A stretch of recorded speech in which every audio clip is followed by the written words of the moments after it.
Right. Good afternoon. Good afternoon, everyone. Thank you so much for joining in.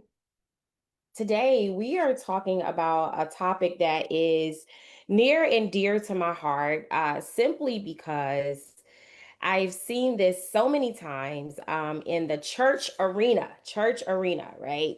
And so I want to make sure to bring some light to this. So, welcome if you're joining and tuning in. Welcome if you're joining and tuning in.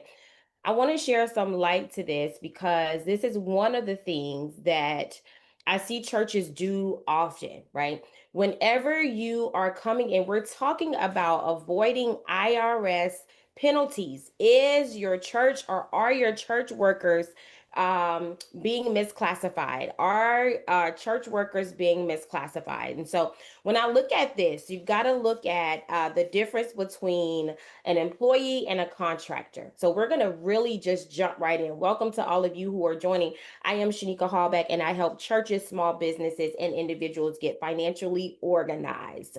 And one of my mandates is to really help us understand IRS rules, IRS regulations, and to really make sure that we are aligning with those rules and regulations within our everyday churches, within our everyday organizations, and within our everyday financial transactions that we are making. And so, again, today we're talking about how do you avoid IRS penalties and making sure that you are correctly classifying employees versus contractors.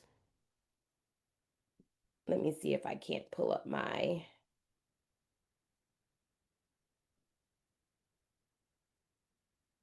All right. So I'm going to go through this with you really, really quick. This notion of contractor versus employees, how do you recognize the difference between the two? And what do you do? So I'm going to go over this really quickly for you, just a really high level review. And I'd love to talk to some of you more about maybe how are you handling this in your churches and in your organization. So when it comes down to the IRS, they are very clear to an extent, right? The difference between a contractor and an employee. The difference between a contractor and an employee.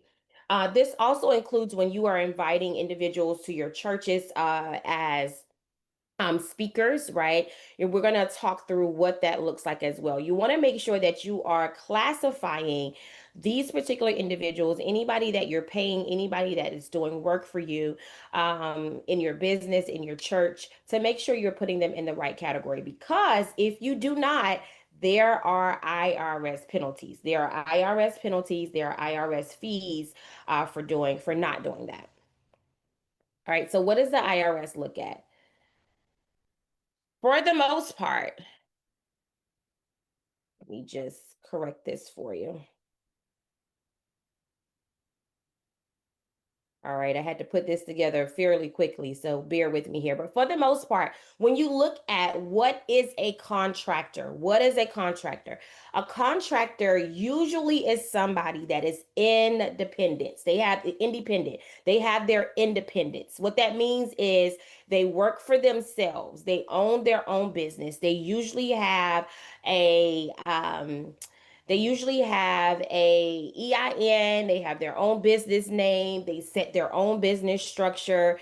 They also set their own schedule, right? So these are primary things. If you're working with a contractor, they usually have their independence, they own their own business, they set their own schedule, and they negotiate their own prices for their services. All right. So if you are saying if this is an employee or a contractor, these are the things that you need to be looking for. All right. And then we'll talk a little bit more about what they receive at the end. All right. If this person is an employee, employees, their work is usually controlled by the church, right? So the church, you will set that employee schedule. You will let that employee know what their working hours are, whether you're having one Sunday service, two Sunday services. If you are working outside of a church, right? Whatever your organization is, you set those parameters. They are controlled by the employer, right? You also determine their pay. This is a very important thing. So you would determine the pay of an employee. A lot of you may be putting up job descriptions, hiring, things like that. And you'll say, okay, the salary for this role is between this amount and this amount. If that amount is set by the church, then whoever is rendering services for you per the IRS regulations may be considered an employee and not a contractor, right? If the person that is working for you is receiving any benefits like healthcare benefits, 401k benefits, any of those things, the IRS considers that worker an employee. Okay. Especially also if you are withholding taxes for any regard with this particular person, then that person is considered an employee and not a contractor. So let me go back over this one more time. When we're talking about contractor versus employee, I'm about to take you through the IRS what we call behavior test, which is pretty much what we just talked about. But you want to think about, is the person that is rendering the service to you, are they setting their own guidelines? Do they have their own business? Are they setting their own price? If the person that is rendering services for you are doing those things, they are most likely than not considered a contractor. If you, as the pastor of the church, the leader of the church, a pastor of your business, if you are setting the contracts, or if you are setting the contracts, if you are setting the amount that the person is getting paid and they're getting a vital part of your operations, then they are most likely an employee. And so when you are thinking about this, you have to make the distinction because there are different things that the IRS requires if a person is a contractor. And then there are different things that the IRS requires if the person is an employee. All right. So let's keep going. Let's talk through a little bit about the IRS behavior test, which is really going to kind of repeat what I just said, but I want to kind of bring it home to you. So when the IRS looks at what they call behavior tests, they look at the controls, right? Who controls what? Who's doing the work, right? So that first thing is what they call behavior. Who's setting the rules? Who's setting the guidelines? Who's setting all of the contractual agreements? Then they also look at who has financial control, right? So usually someone that has financial control, who's providing the tools that covers the expenses? Is that you as a church organization? Is that you as an employee or a contractor? Most important thing is who is taking the financial risk. And what that means is, if you are hiring someone to do business for you, are you the one taking the financial risk? Which means that you are paying an individual to do a job, right? If that individual does not do that particular job, then you're at risk, right? If it is a contractor, the contractor is the person that is performing the job and they're trusting the church to pay them. If that is the case, then that is considered a contractor. So who is taking that financial risk? And then the last behavioral test that the IRS does is called a relationship behavior, right? So they're looking at the contract part of this. And let me make a disclaimer. All of you, all of the churches out there, you need contracts. It doesn't matter if this person is going to be working for you as an employee. It does not matter if this person is going to be working for you as a contractor. A contractor is usually a third party who is not on your staff that is performing some type of service for your organization. When you look at that relationship behavior, you want to look at, is there a contract? The two distinct differences is who drew up the contract for the most part.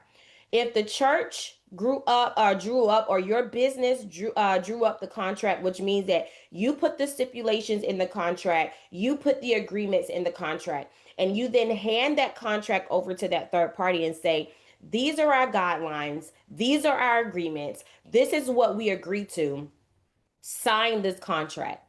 Then at that point, the person in whom is rendering services to you is considered an employee.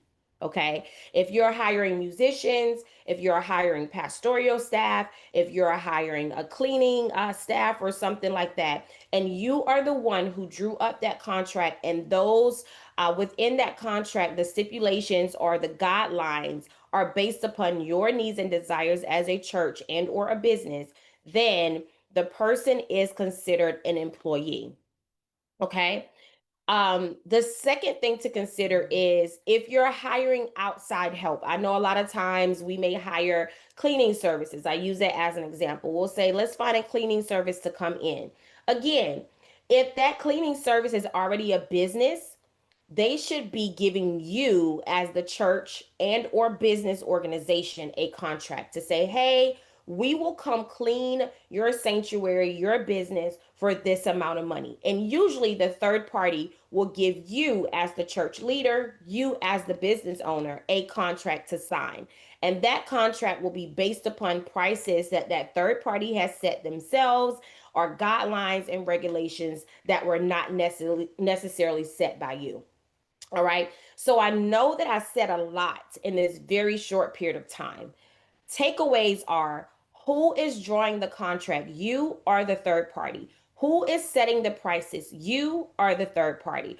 Who is determining the controls or the guidelines? You are the third party. If it is you, the person that you are working with is most likely an employee and not a contractor. If it is not you, the person, the third party that you're working with, or the person that you're working with is most likely a third party or a contractor. All right.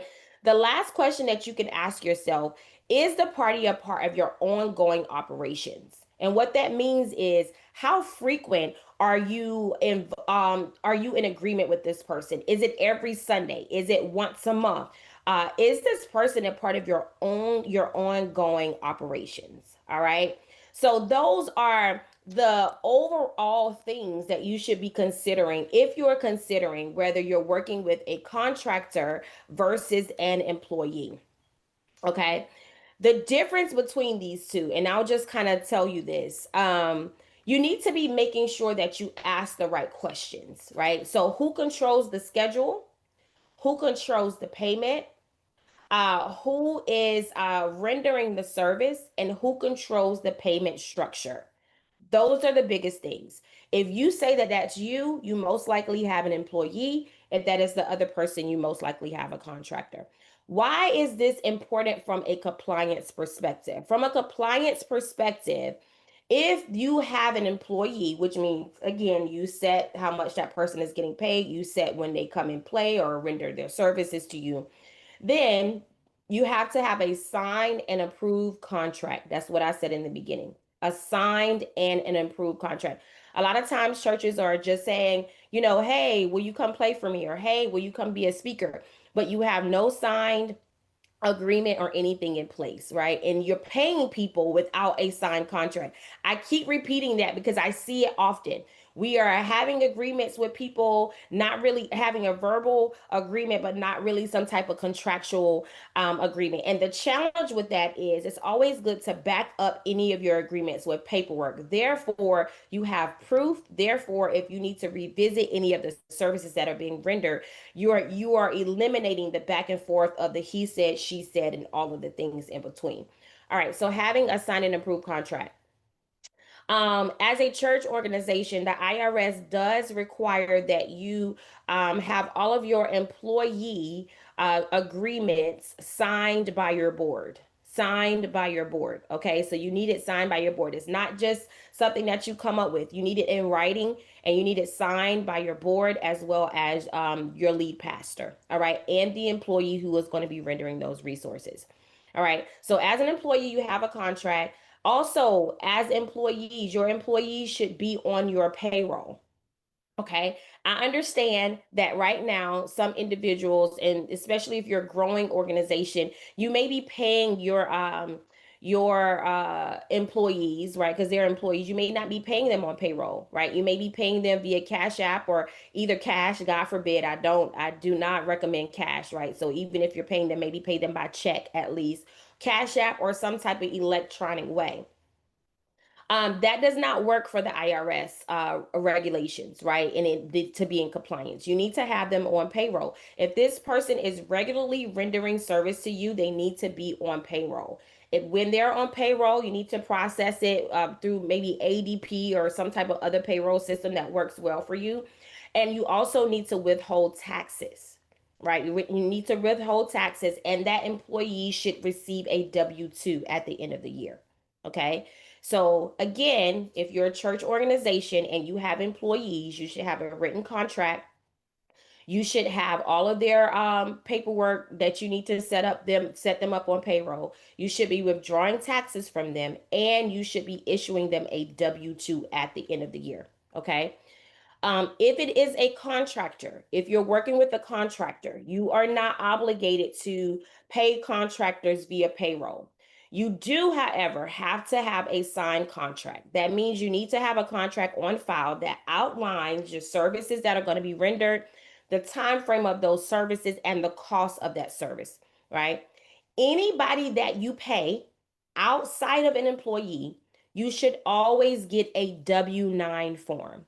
This is one of the gaps that I see in churches all the time. When guest speakers come in, we're paying them honorariums and we do not have W-9s on file for them.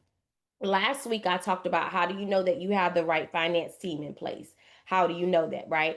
If you are not asking vendors, people that you're paying for W-9 forms, you need to fill in that gap. All right. And the reason being is because a W-9 form helps you understand if that person, that contractor, that guest speaker needs, if you pay them over a certain amount per year, the IRS requires you to produce a 1099. Okay, a 1099, right? So either you're going to be producing a W-2 for your employees, or in this case, as a contractor, you will be producing a 1099 at the year end. It is challenging to produce a 1099 when you do not have a W-9 form. Okay. So the W-9 form, you should get that for anybody that you pay, no matter what amount you paid them, just so that you can have it online. All right. Without that form, if for some reason you're audited or something like that, the IRS is going to fine you. They're going to fine you a fee for every person that you paid that you did not have a 1099 form for. And that's not something that you want to be at risk with, right? That's not something that you want to be at risk with. Also, if you have employees that you are treating as contractors, there could also be a fine for that. So again, you want to look at the frequency, the services, who's in control, those type of behavior things that we just talked about. The IRS is saying you cannot treat an employee as a contractor, right? There are certain taxes that you pay for employees as a church. There are certain taxes, payroll taxes, and things like that. And if you do not have these individuals set up properly, you can certainly be fined by the IRS. And that's not something that you want to get into. You want to make sure that you are properly classifying an employee versus a contractor. Okay. All right. So, some things that you can do to fix that is assess your team, assess your contracts. First of all, make sure that you have written agreements in place, no matter whether it's an employee or a contract. Make sure that you have those readily available and on file. You may need to look through your staff to say, man, have we been paying employees 1099?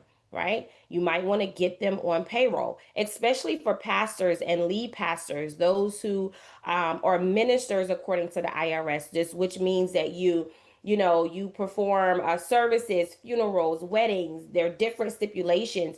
You want to really get them on payroll because there are benefits to having them on payroll. There's something called housing allowance and a few other things that we'll talk about. We'll go through the benefits of actually having employees on your payroll because there really are benefits to it. All right. So, again, in summary, if you have an employee, you want to look at as a church, are you setting their price? Are you pretty much regulating or controlling when, or regulating, I like that word better, when they render services to you? Do they render services on a regular basis? Are they a part of your ongoing operations? If so, they are most likely an employee, especially if they do not have their own business. And one of the other key things is a lot of times if they're not free to render services other places. Right. So if they're not free to render services other places. And some of you, especially, I like to use musicians as an example because some musicians play at different locations. But even if you set that, if they don't have their own business, if they haven't given you a contract, then they are considered an employee. All right. So I want to stop there and see if we have any questions for any from anybody that may have tuned in. If so, and you're watching this, maybe you're watching the replay, I'd love to answer some of your questions. This was a very high level overview of how to distinguish between a contractor and an employee. What are some things that you need to look for? Excuse me. And if it is an employee, how you need to set them up on payroll and withhold taxes and have produce a W-2 for them at the end of the year. And if they are a contractor, how you need to receive a contract for them, get a W-9 form, and process a 1099 at the end of the year. If you found yourself in any of these areas and you are needing some more assistance, please, I will put my information in the link. You can always schedule a call with me so that we can talk more. I would love to help you. I would love to help your church get financially organized and make sure that you are avoiding IRS penalties in this particular area. All right. If no questions, I'll see you back here again next Tuesday at 12 p.m. Watch your emails. I'll tell you what we'll be talking about. See you soon.